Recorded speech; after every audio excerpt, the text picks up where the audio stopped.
Well, a U.S. military plane carrying 104 deported Indian migrants arrived in Amritsar on Wednesday, the first such flight to the country as part of the crackdown ordered by Donald Trump's administration. The Indians who returned home had illegally entered the United States over the years and came from various Indian states. Now, this entire move came ahead of Indian Prime Minister Narendra Modi's visit to Washington. US President Donald Trump and Modi, they in fact discussed immigration in a phone call last week, and Trump stressed the importance of India buying more American-made security equipment and fair bilateral trade. ਭਾਜੀ arrest ਹੋਈ ਉਹਨਾਂ ਨੇ ਪੁੱਛਿਆ ਤੁਸੀਂ ਕੀ ਕਰਨ ਆਏ ਆ ਭਾਜੀ ਸਾਫ ਸਾਰੇ ਜਣੇ ਜਾ ਕੇ ਕਹਿੰਦੇ ਜੀ ਕੰਮ ਕਰਨ ਆਏ ਆ ਕੰਮ ਨਹੀਂ ਮਿਲਿਆ ਅਸੀਂ ਕੰਮ ਦੀ ਭਾਲ ਜਾਏ ਆ ਤੇ ਫਿਰ ਜੀ ਕਹਿੰਦੇ ਕੋਈ ਨਹੀਂ ਤੁਹਾਨੂੰ ਥਾਣੇ ਲੈ ਜਾਂਦੇ ਲੈ ਕੇ ਗਏ ਆ ਕੋਈ 10 ਤੋਂ 14 ਦਿਨ ਬਾਅਦ 10 ਤੋਂ 14 ਦਿਨ ਤੁਹਾਨੂੰ ਰੱਖਾਂਗੇ ਤੇ ਤੁਹਾਨੂੰ ਵਰਕ ਪਰਮਿਟ ਦੇ ਦਾਂਗੇ ਠੀਕ ਵਰਕ ਪਰਮਿਟ ਦਾ ਦੂਰ ਦੀ ਗੱਲ ਭਾਜੀ ਨਾ ਰੋਟੀ ਨਾ ਕੁਝ ਹੋਰ ਇੱਕ ਏਸੀ ਵਾਲੇ ਕਮਰੇ ਦੇ ਵਿੱਚ ਏਸੀ ਵੀ ਇਦਾਂ ਛੱਡੇ ਗਏ ਠੰਡ ਦੇ ਵਿੱਚ ਮਾਰਦੇ ਆ ਨਹੀਂ ਤੁਸੀਂ ਅਮਰੀਕਾ ਐਂਟਰ ਹੋ ਗਏ ਸੀਗੇ ਕੱਲ ਤੋਂ ਬਾਰਡਰ ਤੋਂ ਪਿੱਛੇ ਸੀ ਨਹੀਂ ਬਾਰਡਰ ਤੋਂ ਚੱਪਲ ਉੱਥੋਂ ਚੱਕੇ ਗਏ ਜੀ ਅੱਛਾ ਕੋਈ ਪਤਾ ਕਿਹੜਾ ਬਾਰਡਰ ਸੀ ਉਹ ਤੇ ਮੈਕਸੀਕੋ ਤੋਂ ਭਾਈ ਐਂਟਰ ਹੋਏ ਆ ਤੇਜਵਾਨਾ ਮੈਕਸੀਕੋ ਦਾ ਸ਼ਹਿਰ ਆ ਜਿੱਥੋਂ ਹੀ ਐਂਟਰ ਹੋਏ ਆ ਠੀਕ ਉਸ ਤੋਂ ਅੱਗੇ ਜਦੋਂ ਉਹਨਾਂ ਦੇ ਭਾਈ ਪੁਲਿਸ ਵਾਲਿਆਂ ਨੇ ਚੱਕ ਲਿਆ ਉੱਥੋਂ ਆਰਮੀ ਵਾਲਿਆਂ ਨੇ ਫਿਰ ਉਹਨਾਂ ਨੇ 14 ਦਿਨ ਸਾਨੂੰ ਜੇਲ੍ਹ 'ਚ ਹੀ ਰੱਖਿਆ ਨਾ ਕਮਰੇ 'ਚੋਂ ਬਾਹਰ ਕੱਢਿਆ ਨਾ ਸਾਨੂੰ ਮਤਲਬ ਸੂਰਜ ਦੀ ਹਵਾ ਨਾ ਪਾਣੀ ਕੁਛ ਨਹੀਂ ਮਿਲਿਆ ਸਾਨੂੰ ਕਮਰੇ ਦੇ ਉੱਥੇ ਕੈਦ ਕਰਕੇ ਰੱਖਿਆ ਅਸੀਂ ਤਾਂ ਹਲੇ ਭਾਜੀ ਇਕੱਲੇ ਅੱਜ 104 ਬੰਦੇ ਰਿਪੋਰਟ ਹੋ ਗਏ ਆਏ ਆ ਆਪਣੇ ਉੱਤੇ ਹਜ਼ਾਰਾਂ ਭਾਜੀ ਪੰਜਾਬੀ ਮੁੰਡੇ ਨੇ ਫੈਮਲੀਆਂ ਨੇ ਬੱਚੇ ਵਾਲੇ ਨੇ ਉਹ ਸਾਰੇ ਭਾਜੀ ਰਿਪੋਰਟ ਹੀ ਆ All right, my colleague Mohammad Ghazali joins us to get us more on this. Ghazali, Prime Minister Modi, he's set to visit the United States. Can this entire issue of illegal migration be discussed there, and how does it sit with India's relationship with the United States? See, first thing, Osama, this should not come as a surprise to our viewers or for the entire people in the country that these people have been deported, because this was not done without keeping the Indian administration in loop. We remember the External Affairs Minister, Dr. Jaishankar, was there in the United States back in November, back in December, and also for the inaugural ceremony of Mr. Trump. And that is when this entire issue was discussed with him. He was told that around 18,000 illegal immigrants from India are staying in the United States and the new administration will deport them. So the first physical verification of their criminal history or to verify that who are all those Indians who will be sent back had been run through the MEA or the embassy there in the United States. So this is not something which has come as a surprise for India. And India's stand on illegal immigration was reiterated by Dr. Jaishankar when he was there in the United States, saying that India certainly supports people going to other countries for work. India considers world as a global workplace, but India doesn't support anybody who goes to another country or to the foreign land through illegal means. So that is one status, that is one stand which India has. But certainly, this entire deportation coming just a few days or say a week before the Prime Minister is scheduled to meet Mr. Trump also suggests two things. One, that Mr. Trump is very firm on the issue of illegal immigration, and that is why the military aircraft being used to deport these illegal immigrants back to India. The second being that even when Prime Minister Modi will be there, he is certainly going to touch upon this issue, the H-1B1 visa issue. Right. We also have the issue of how the Trump administration is cutting down on aid. But deportation, immigration, the mobility, what India calls human mobility, will certainly be there in the discussion. All right. Mohammad Ghazali, thank you very much for getting us all the latest. And Sheikh Mujibur Rahman's ancestral home in Dhaka was vandalized and then set on fire by a large group of protesters during a live online address by his daughter, Sheikh Hasina.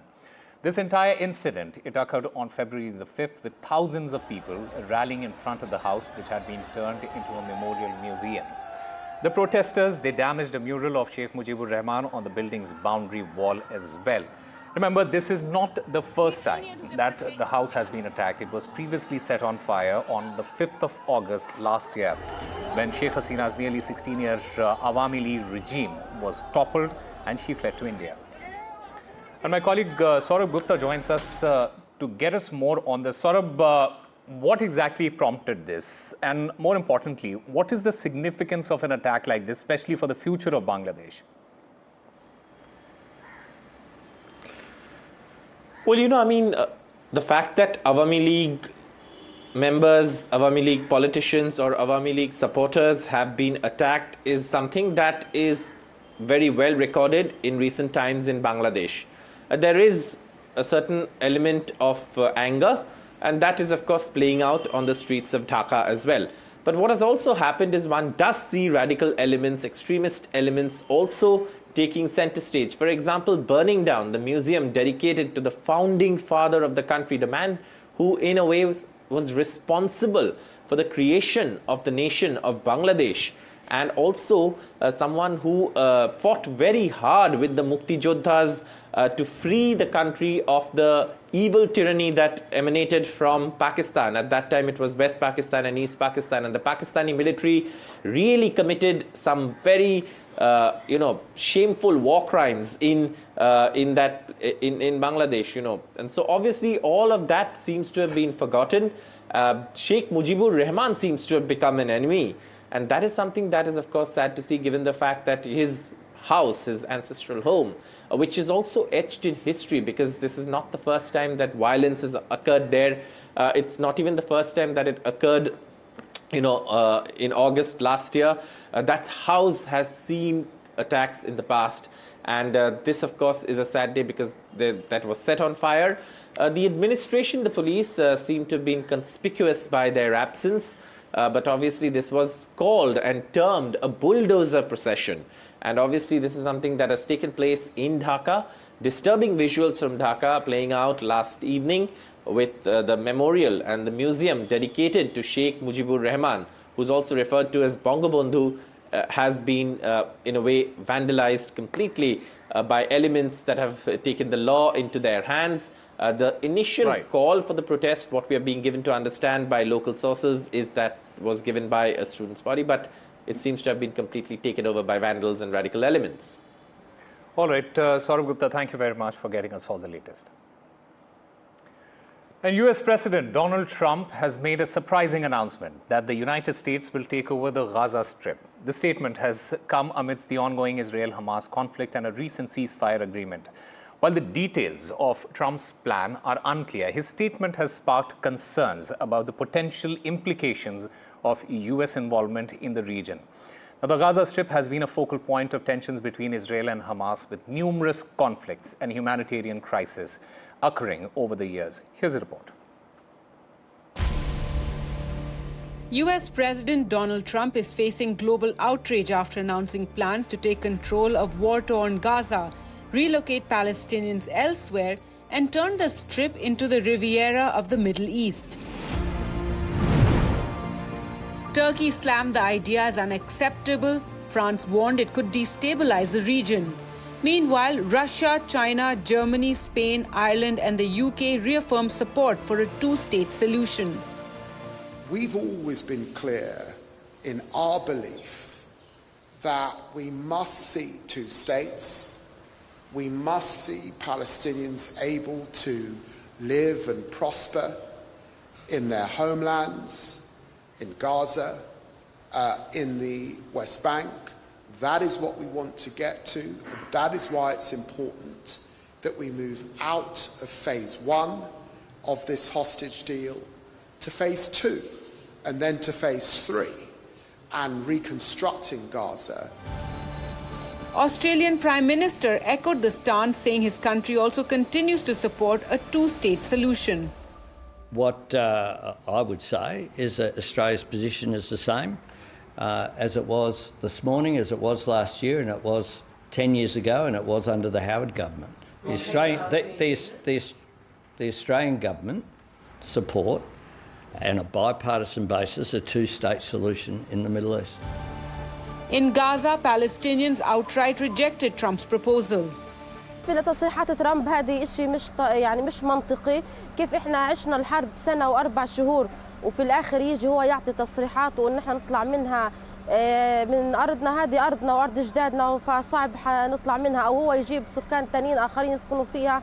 فلا، الإشي هذا بإذن رب العالمين مش حيصير ومش حنطلع من بلادنا ومن أرضنا. Meanwhile, some Israelis welcomed Trump's proposal for the US to take control of the Gaza Strip. Israeli Prime Minister Benjamin Netanyahu praised the plan, saying it had the potential to change history, a sentiment shared by many Israeli residents. בתור מי ששירת 8 חודשים בעזה במילואים האחרונים, אני חושב שצריך באופן חד משמעית להסכים עם התוכנית של טראמפ, לפנות את כל הערבים שם, לבנות שם שטח אחר, כל דבר שהוא אחר חוץ ממה שיש היום שם, לשקם את המקום הזה, ומה שיקרה מאז זה אלוהים גדול. אבל מה שבטוח, לתאר את המקום הזה פעם אחת זה מצוין לפי דעתי. As global outrage over Trump's plan intensifies and Palestinian resistance holds firm, the future of Trump's plan remains uncertain. With Samia Afsar, Gargi Rawat for NDTV. Meanwhile, President Trump has signed a memorandum reimposing maximum pressure on Iran, aiming to deny the country a nuclear weapon and counter its malign influence. This move is a part of a broader effort to ramp up maximum economic pressure on Iran. Now, in response, Iran has dismissed Trump's order as a failed experience. The country's currency, the rial, it has dropped to a record low of 850,000 rials per US dollar.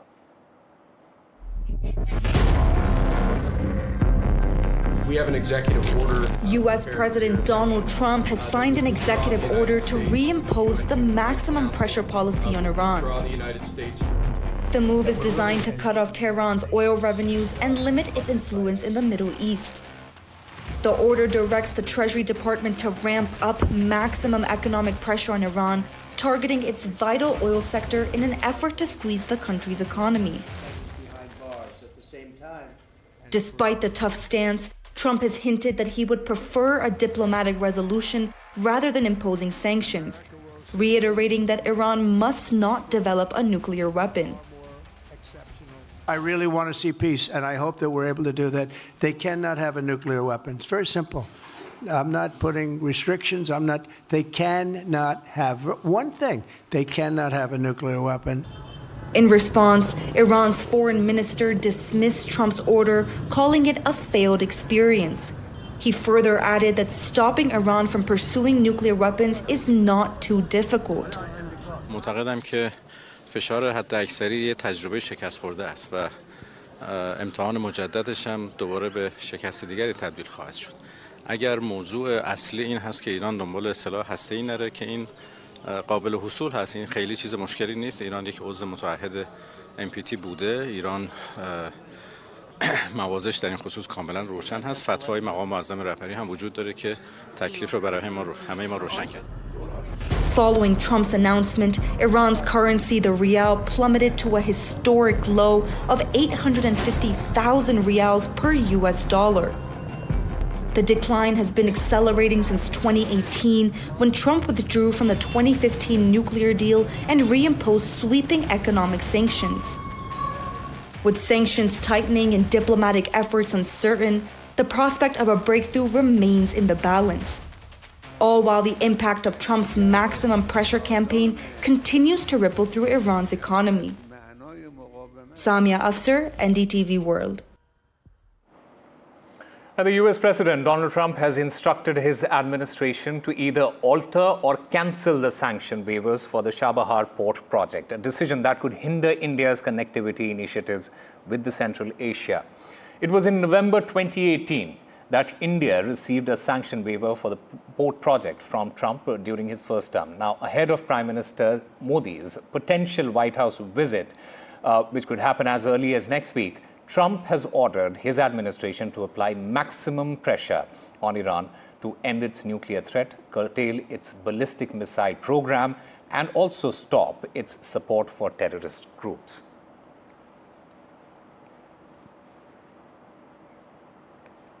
And President Trump is set to unveil his Ukraine peace plan next week, according to Bloomberg.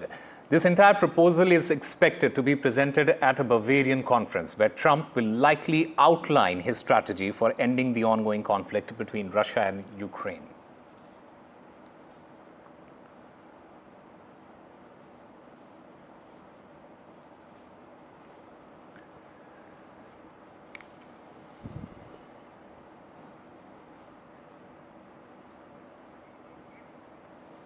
And after a suspension lasting over 2 months, the Bangladesh Assistant High Commissioner in Agartala has resumed accepting visa applications as of Wednesday. This move has been warmly received by numerous individuals eager to visit neighboring Bangladesh for various purposes, including reuniting with relatives.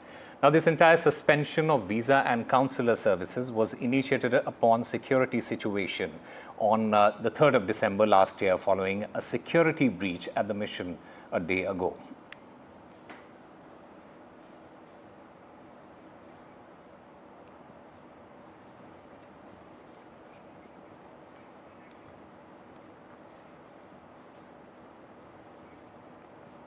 And according to reports, Elon Musk, the CEO of Tesla who's also part of the Donald Trump administration in the United States now, is likely to call on Indian Prime Minister Narendra Modi during the latter's visit to the United States next week.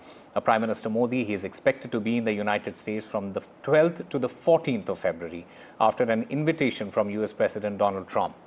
Now, Elon Musk is likely to be a part of a select group of CEOs who will meet the Prime Minister on the 13th of February. Musk has had plans to take Tesla cars into the Indian market for a few years.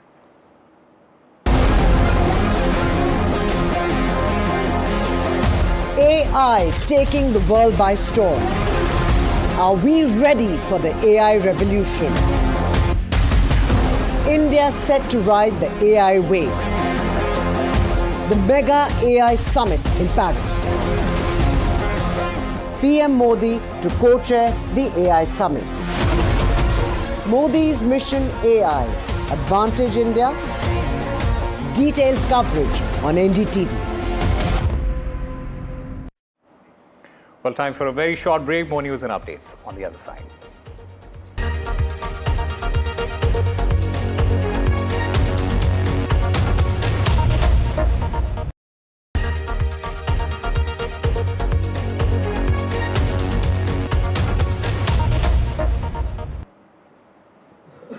Welcome back. Argentina will pull out of the World Health Organization. President Javier Milei has said on Wednesday, following the footsteps of the United States, which announced its exit from the UN agency last month. Now, Milei's decision was based on deep differences regarding health management, especially during the COVID-19 pandemic, the spokesman Manuel Adorni had told the reporters. And the US trade deficit has surged to a record high in 2024, with the trade gap increasing by 24.7% to $98.4 billion, the highest since March 2022. Now, this significant jump is largely due to a 3.5% increase in imports, which reached an all-time high of $364.9 billion. Now, on the other hand, US exports fell by 2.6% to $266.5 billion, with declines in civilian aircraft orders, capital goods, and consumer goods. The only category to report an increase was automotive vehicles and parts. That's all we have for you. Keep watching NDTV.